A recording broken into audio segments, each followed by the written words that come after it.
Not that it should be a sefer. It is a sefer halachas. He calls it halachas. He paskined it already. Right. He's not making you into a paisik. Right. Therefore, you don't need to know the tamei halachas. Okay. You're relying the more you passing on. Okay. The Rebbe says there was a Maisa once by the Beis Yosef, I think, that he once was asked for a source or something, and he forgot. He didn't know where it was. And he later had tzar. He felt very upset that he didn't write down the sources. By the Rebbe, we see a very interesting inyan. In the Hayom Yom, the Rebbe officially did not write the sources. Yeah, but the only Shon Haruf did the source. The source is right. Yeah. But in Hayom Yom, the Rebbe did not write the source for the Hayom Yom. In all the printed Hayom Yoms, you don't have the sources in the Pisgah. Afterwards, the Rebbe in his private Hayom Yom, his personal one, he wrote the sources for every Pisgah. The quote for every, the sources for every quote. And what is it? How is the Yom Yom now printed? With the sources or without? On the bottom. The Rebbe source are printed on the bottom. What? So the sources printed today are from the Rebbe's sources? It depends what editions. The last few editions, the editions that are only thin Hayom Yoms, and at the bottom there's little footnotes, these are the Rebbe sources. With brackets where you can find those sources.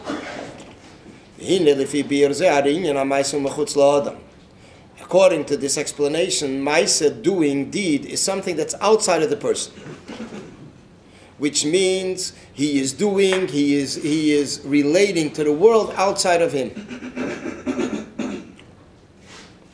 How do we find the inyan of Maisa in the person himself? More in detail, in the person himself, there's also these two features. The feature of study and the feature of deed.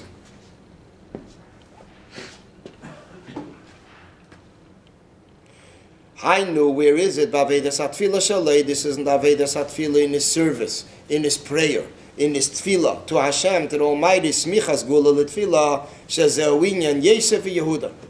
Sheyeshna inyan Hatfilah. There's the inyan of tefillah, which is the inyan of Yehudah.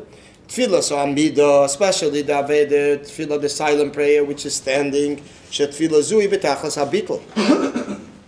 This tefillah is in the ultimate state of nullification. Shezeu inyan shel Yehudah. This is the inyan of Yehudah.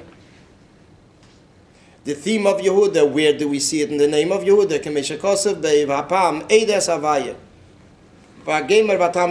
That now I will thank Hashem.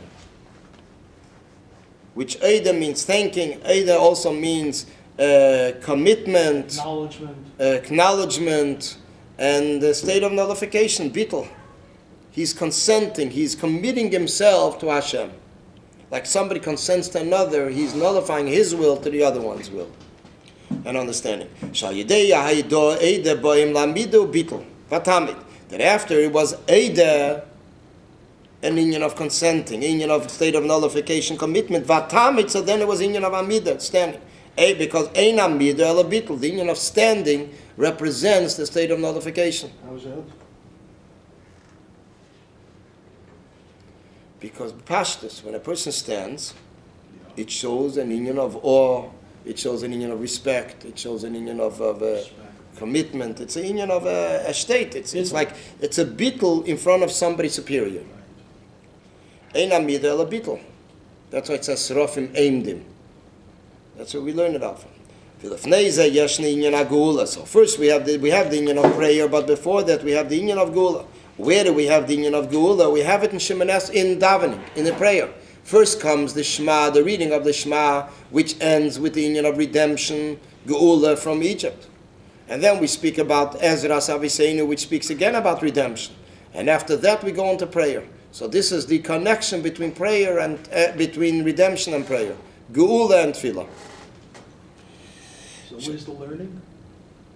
We'll soon get to it. The inyan of learning is the inyan of Geula, the inyan of redemption, going out from his akbolas, an increase. Geula is the inyan of an increase. It's an additional dimension in comparison to the structure of Golas. The Rebbe explains it further. Shazeh shaykh li Yosef Esav, the inyan of redemption is shaykh to Yosef. Shaharei, why is it so? Shaharei geula inyan shalei safa. Geula is an inyan of an addition. It's definitely something we didn't have till now. Ubefrat kasher aguli beifim de pada v'shalom nafshim mikrovli, especially when the redemption is in the format that pada v'shalom, you have redeemed my nefesh in peace. She'ei mitziyah shal krov el aguli b'shalom, that there isn't even a war, but the redemption is in a peaceful way. V'zeu inyan smichas gula l'tfilah dainu yichud v'chibur Yehudah v'Yosef, that it is connecting redemption and prayer, which is the connection between Yehudah and Yosef. Shebeiz ho in yonim the Talmud and Ma'aser Gula Tfilah, that the two in yonim of Talmud study and deed, Geula and Tfilah, redemption and prayer, heim smuchim zelazeh mesachlim yachad, are connected one to another and they become as one. This is the link and the merge that will take place in the future upcoming redemption with David Avdi Nasi Laim Leila. That David Avdi will be there as their Nasi for always. David HaMelech himself or Mashiach? Mashiach. He's Ben David, Malchus Ben David. Yeah. I'm confused. First he says Geula L'Tfilah is Yehudah L'Yosef.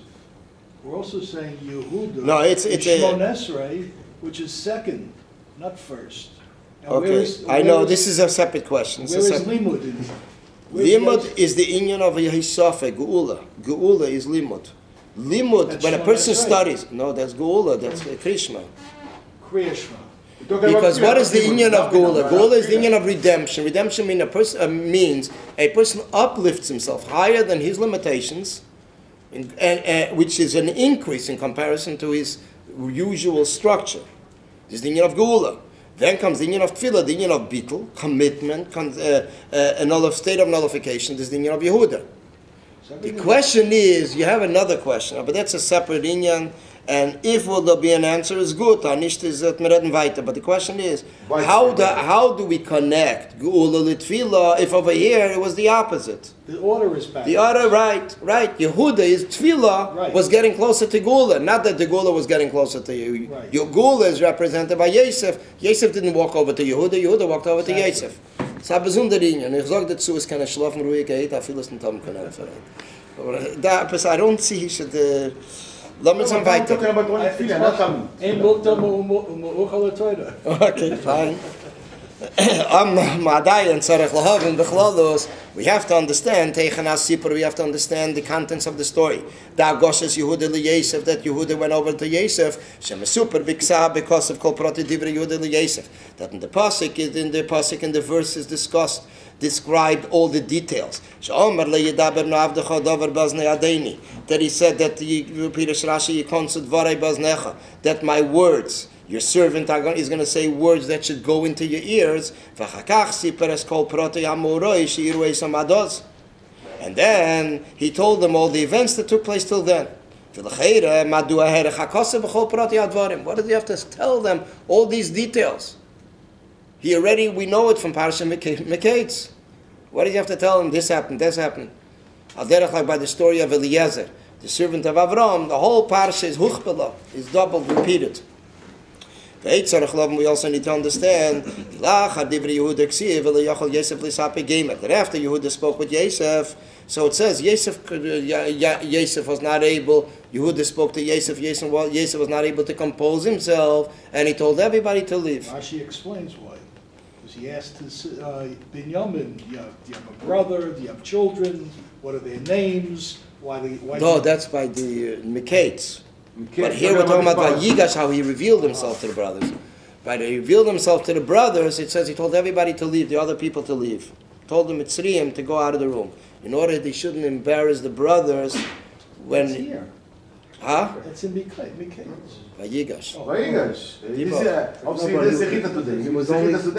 Derech Hagav, it's interesting to note that the story with Binyamin, it's mentioned in the Kutim Yikarim, there's in the Beis Yehudah Chumash. I remember as a kid I was reading it. Medrashim. There's an interesting medrash there